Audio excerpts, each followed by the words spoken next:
Hello and welcome to this edition of Jerusalem Dateline. I'm Chris Mitchell. U.S. President Trump is expected to pay his first visit to the Jewish state on May 22nd and 23rd. Those dates are significant because Israel will be celebrating Jerusalem Day, marking the 50th anniversary of the reunification of the city during the 1967 Six-Day War. Many expect Trump will either declare that Jerusalem is Israel's capital or may even decide to move the U.S. Embassy from Tel Aviv to Jerusalem. Since the Trump administration took office, the U.S. has been standing with Israel at the UN in a dramatically new way. It's still very early in my time as ambassador, but I think I can safely say that it's a new day for Israel at the United Nations. Haley said that in a speech to more than 600 delegates from 90 countries at the World Jewish Congress in New York. She said the UN must stop singling out the Jewish state and that it needs to acknowledge that Iran is the real source of instability and terror in the Middle East. On May 3rd, Palestinian President Mahmoud Abbas is scheduled to visit the White House and meet with President Trump for the first time. Earlier this year, Israeli Prime Minister Benjamin Netanyahu, Jordan's King Abdullah, Egypt's President el-Sisi, and Saudi Arabia's Crown Prince all came to the White House. Abbas's visit precedes what many believe to be a regional peace conference this summer. It's one more attempt to strike a peace deal between Israelis and Palestinians. Some put the blame on Israel's so-called occupation of the West Bank. But for years, Palestinians have waged a terrorism campaign against Israelis. But what's the reason behind this ongoing terrorism in Israel? While Palestinians point to anger over claims of Israeli occupation, others blame it on hopelessness and despair. Corruption in the Palestinian Authority could be driving young Palestinians to carry out terror attacks. In general, people are not feeling safe. If anybody complains against someone who belongs to Fatah or the Palestinian Authority, or against somebody who is related to someone in the Palestinian Authority, the police reject the complaint. Ahmed is one of some 2 million Arabs living under PA control in the West Bank, also known as Judea and Samaria. We've hidden his identity for his protection. Even if somebody has been assaulted by someone who belongs to the Palestinian Authority and complains, they force him to back down, or he is threatened with death or jail. The Palestinian Authority government is in Ramallah. Since its establishment in the mid-90s, the U.S. has committed about $5 billion in assistance. That would make Palestinians among the world's largest recipients of foreign aid. Sometimes I believe that the Revolutionary Council is the council of corruption, and the Executive Committee is a committee to enforce the policy of corruption. Palestinian Prime Minister Rami Hamdallah says there's no corruption in the PA. And usually if we have any report of any corruption, these people will be brought to justice. This is our policy. But in any country, mistakes can happen, and if anyone commits any of these issues, actually, he or she will be brought to justice. According to a survey last year, more than 95% of Palestinians see their government as corrupt. We have freedom of expression in Palestine. People can say anything. Everybody knows that once you complain, you're putting your life in danger. In the policy of the Palestinian Authority, if a person has a problem with an official, even if this official asks him for a bribe, the person has to pay, even if he has nothing. The Palestinian Authority and the security services come against him, and nobody will protect him. President Trump says he wants a peace deal between Israel and the Palestinians, but Ahmed says lack of peace isn't the problem. I want the West and the United Nations to establish an inquiry delegation, an honest one, to inquire into all those crimes that are perpetrated against Palestinians by the Palestinian Authority. I am convinced that once justice will be served, hundreds of those guilty people will be put in prison. Ahmed wants the West and the United Nations to pressure the PA to become an honest government. Until then, he says, there will be no state and terrorism will continue.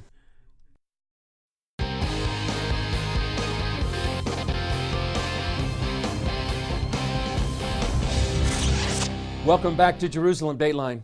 In Our Hands, The Battle for Jerusalem is one of CBN's largest productions to date. They work with nearly 250 actors and extras, including actual Israeli paratroopers. Every line of dialogue comes from records or diaries and interviews, and many of the battles were actually filmed in their exact locations. Ephraim Graham sat down with some of the members of the cast and crew to see how they made this epic film. We shall destroy Israel and its inhabitant. Arab nations surrounded Israel in 1967 with a battle plan Our goal is clear: to wipe Israel off the map. that outmanned and outgunned the young country. The Syrian army, with its finger on the trigger, is united. I believe the time has come to begin a battle of annihilation. The Jewish nation's survival hinged on a war that would last only 6 days.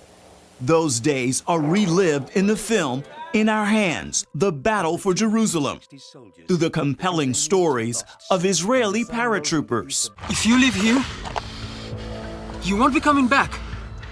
But if I don't leave, none of you will be coming back. Production for In Our Hands took just under a year to complete, and one of the most pivotal battle scenes was shot right here at Ammunition Hill. We did the shooting on this Jeep right here. This was actually originally Motagur's Jeep, the character played by Sharon. On location at Ammunition Hill, we talked with actors Idan Barkai and Sharon Friedman. My grandfather Aaron, was in the siege on Jerusalem before, and he was telling about it to me when I was young, and it was like, it's like unbelievable that I'm playing like the one that released the city and take it back, which is the place that my grandfather used to be here, like unprotected. Sharon plays 55th Brigade Commander Motagur. Idan plays Chief Intelligence Officer Arik Akman. You want me to plan an entire war in 2 days? Yes? I'm at the university full time. I'm about to take my final exam. So, you'd better get to work. Both of these gentlemen, very impressive in terms of their lives and their real life people. Yeah. Were you nervous about portraying people who people celebrate and are heroes? You feel obligated to honor that person, but it's just Arik Ahmon is such a great person. I was humbled, I just tried to do my best, tried to give out the emotion and the tension of the moment I was in. Me myself, I served the army, but I never really fought in big, great wars, fortunately. This film hits close to home for many cast members. I myself was in the army in the paratroopers, so I could give my input to the part and the movie, but it was more real than just a memory of the Israel history. Ishai Ben Moshe plays 71st Battalion Commander Yoram Zamosh. Were there any scenes that were difficult for you, or the most memorable scene for you? What was it? The most memorable was with the actress Ruth Farhi, who plays the woman that gives me the flag of Israel to put on the wall. It was a very emotional scene. I brought you a flag. This flag flew in the old city before we left in 1948. When you get to the wall, I want you to hang this flag. Of course. It will be our honor. Action. Guiding these emotional scenes, producer and director Aaron Zimmerman. There are so many amazing human stories. I didn't want to do a dry documentary, where you have old footage and you're saying, well, this regiment moved here and this regiment moved here. Of course, this being a film about war, there's a lot of darkness in it. But I felt like there's also a lot of light in the film as well. It was intentional to end on a high note, but it was also my intention not to give an empty, hey, yay, war, we won, because there was so many casualties. And there were so many injuries and people who, both mentally and physically, were never the same after that war. Tell me who.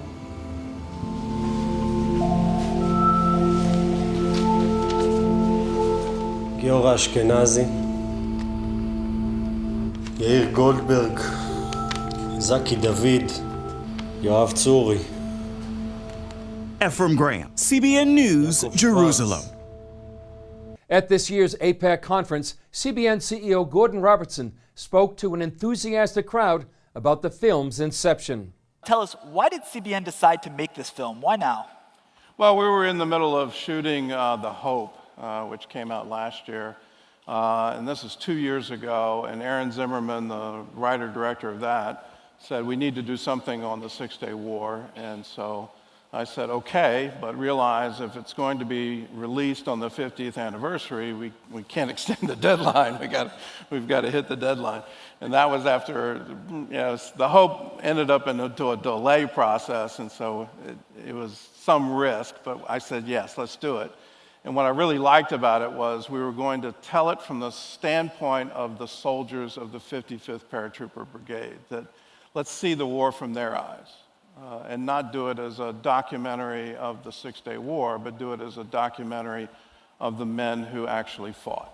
Obviously, you had to make a lot of decisions about which parts to include, which parts not to include.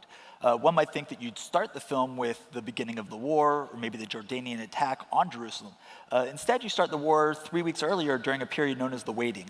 Why was it important to include that period in the film?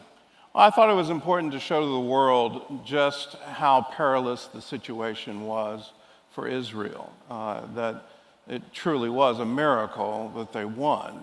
There's a joke that was circulating around Tel Aviv in the airport. There was a sign that was put up, the last one to leave, please turn out the lights. So the state was truly at risk, and the fear was annihilation. They stockpiled body bags. They dug graves in Jerusalem and Tel Aviv, anticipating not just soldiers, but civilians would be killed in huge numbers. And you have to tell that part of the story in order to explain what happened and just what an incredible success it was that Israel actually won that war. You talk a little bit about what was happening on the civilian side in terms of preparing parks and things like this. From your research in the film and making the film, what did you learn about the IDF was actually doing during this period? Were they making plans to capture Jerusalem? Was that part of the original plan? Absolutely. They had no plans to capture Jerusalem. And the 55th Paratrooper Brigade, which is what this movie is all about, they were intended to go to Sinai. They weren't intended to go to Jerusalem at all. And it's amazing that they were able to plan and prepare the battle for Jerusalem literally overnight. Wow. It was less than 12 hours. I think one of the great heroes, you don't hear his name a lot, Arik Akman, he was the intelligence officer. He put together the battle plan. And that was the plan they executed on. And he literally had hours to put that plan together. Wow, that's absolutely amazing. I know that we put this conference together, we work on it for all year long, and for somebody to do it that quickly for a conquest like that is amazing. And you should know, you were in the idea. I was. You use a lot of first-person narratives. You talked about Arik Akman, you use a lot of first-person narratives throughout this film. Why was it important to use actual narratives? I think it personalizes it and it makes it accurate, for lack of a better word. When you hear dialogue in this film, it's words that were actually spoken. We don't make up lines, we don't make up conversations. There's research going into every line in the movie. And the idea is we really want to convey what the soldiers actually discussed, how the battle plans were created, what was going through their mind. And then we have interviews with the survivors, the members of the 55th Paratrooper Brigade who are alive today, giving their reflections now 49, 50 years later. What did they think about what they did? And I'd rather hear from them than hear from an historian. We do have experts in there, but the real driver for me is let's tell the story from the standpoint, the viewpoint of the IDF soldier. When you talk about these soldiers who went through this, and you read these interviews and you see what happened, what really struck you as kind of the most poignant lessons that they take away from it today? There's a scene where they're discussing the battle, and they say Jerusalem has not been conquered from the east since the time of King David. And then the response comes, well, this will be the second time, and then there's a pause, and the last time. And for me, that piece was, that just amazing. Sealed it. That's a moment. That's a moment in the film. It's very powerful. Earlier I had mentioned that in the last 50 years, under Israeli rule, people of all faiths are able to pray at their holy sites in the Old City. As a Christian, what does that mean to you? My first trip to Israel was back in 1969, and I remember the joy at the Western Wall. And then I went again repeatedly throughout the 1970s. There was a moment on Christmas Eve where we had a candlelight service outside the town of Bethlehem. And so we're on a hill overlooking, and Bedouin shepherds wanted to see what these crazy Americans were doing with candles on Christmas Eve, and they brought their flocks up. They were watching over their flocks by night. It was a moment when we shared a service with Bedouins with their sheep overlooking Bethlehem. Today, I can't go to Bethlehem. It's not safe for me to do that. And so when the UN comes out and says East Jerusalem is under a blatantly illegal occupation, I go, no. To turn East Jerusalem over the Palestinians, as a Christian, that means I can no longer go to the Church of the Holy Sepulchre. I can no longer go to the Garden of Gethsemane. I can no longer go to the Mount of Olives. I can no longer go to the Western Wall. I can't imagine an Israel like that. Wow. Well, Gordon, thank you very much. I look forward to seeing the full film. Thank you very much. Thank you.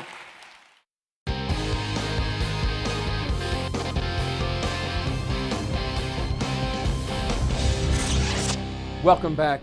This week, Israel marks its 69th birthday as a nation. Like many Americans, Israelis celebrate their independence with picnics, parties, and fireworks.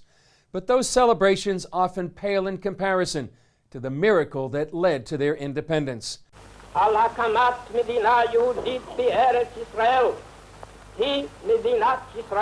Here in Independence Hall on May 14, 1948, David Ben-Gurion declared the formation of the State of Israel. For the first time in nearly 2,000 years, the Jewish people were a nation once again. This is where Israel was born. When people come here, they are astonished to see this place. Most of the people that visit here, their first reaction is, this is it? That's all you have here? Ben-Gurion and his team looked for an inconspicuous place to declare statehood. At the time, Independence Hall, one of the first buildings in Tel Aviv, was an art gallery. During a 1978 renovation, the decision was made to take the building back to its original look at the time of the declaration. Traveling in Israel will teach you that God has a tendency to perform his best miracles in the most humble places. This place is one of those places. According to Isaac Dror, who heads education at the Hall, the establishment of Israel shook the world and became a haven for the Jewish people. How many people prayed for it every day when the Jews said next year in Jerusalem and next year in Jerusalem? That's what they meant. When Israel declared its independence, dancing filled the streets. But the celebration was short-lived. The very next day, armies of 5 Arab nations invaded the newborn state. When it comes to the story of the War of Independence, we don't have many answers there. Very hard for us to explain. Call it a miracle, call it whatever you want, but we are here. 130,000 people visit this tiny hall each year to hear about the miracle of Israel, including tourists like this group from Massachusetts. I didn't expect it to be so moving. My whole life, Israel has always been here. So I think in some ways took it for granted. And now I, felt like I was here that day. Across the street is this monument with a scripture from Jeremiah. Again I will build you, and you shall be rebuilt, O Virgin of Israel. Surrounded by skyscrapers, and a new generation visiting the hall, it's testament to God's faithfulness to His promise to build and rebuild the Jewish state and its people. Chris Mitchell, CBN News, at Independence Hall in Tel Aviv, Israel.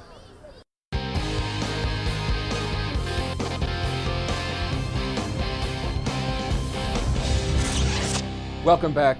Dry Bones is one of the most well-known cartoons in the world. It's read by millions, and the creative genius behind the cartoon, Yaakov Kirshen, explains how he came up with the unusual name for his work. When I came to Israel and decided I would start doing a cartoon, I thought, well, I needed a name, like Kirshen's Corner, with corner spelt with a K. And I kept thinking, what should it be? And then I realized that one of the things that had brought me to Israel was my reading of the book of Ezekiel. And in the book of Ezekiel, this guy Ezekiel, who lived 2,600 years ago, saw a vision of what for him was the far future. And that was of a time when it looked like the world had destroyed the Jewish people. But at that point, we would come out of our graves, and the image he saw was of a valley filled with dry bones. And these bones came together, like the knee bone connected to the shin bone and all like that. And in that imagery, he saw the rebuilding of the Jewish state. He saw the coming together and the ingathering of the Jewish people. He saw the rebuilding of the cities and the planting of the trees.